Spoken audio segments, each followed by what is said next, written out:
Récemment, devant la chute de popularité abyssale de François Hollande, les journaux disaient qu'il y avait un déficit d'incarnation politique au sommet de l'État. Alors bon, problème personnel de Hollande peut-être, mais après tout, il avait été élu, pourquoi fallait-il une incarnation en plus? De facto, c'était moins trivial que cela n'en paraît, car depuis l'invention de l'idée de représentation au Moyen-Âge occidental, il y a eu de grandes manières de dire, de revendiquer une représentation.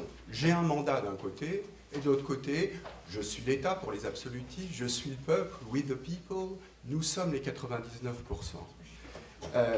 Évidemment, dans notre système de monarchie républicaine, on essaye de combiner les deux dans la figure du chef de l'État. Ce qui apparaît aujourd'hui, c'est que le mandat électoral, je suis mandat départ, est totalement inadapté pour faire face aux défis écologiques du XXIe siècle.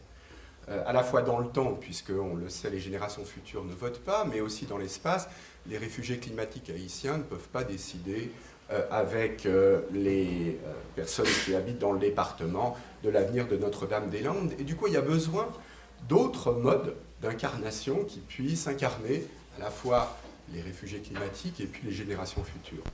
On a proposé des institutions pour ça, en évoquant des chambres qui représenteraient, qui incarneraient le futur.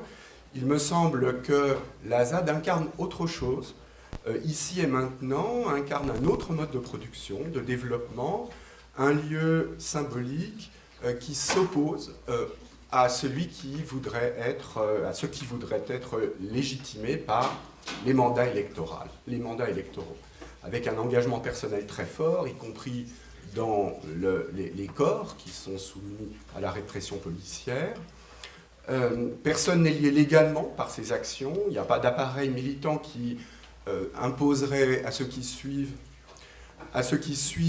de respecter ce qu'il se fait. Les zadistes font appel à des idéaux, à des consciences, à l'opinion, aux réseaux sociaux, aux réseaux affinitaires. Ils sont une sorte d'avant-garde qui pratique une sorte de désobéissance civile. Et d'une certaine manière, on pourrait penser cette action comme une autre forme d'incarnation politique, plus intéressante, sans aucun doute, que celle dont on cherche en vain l'apparition au sommet de l'État.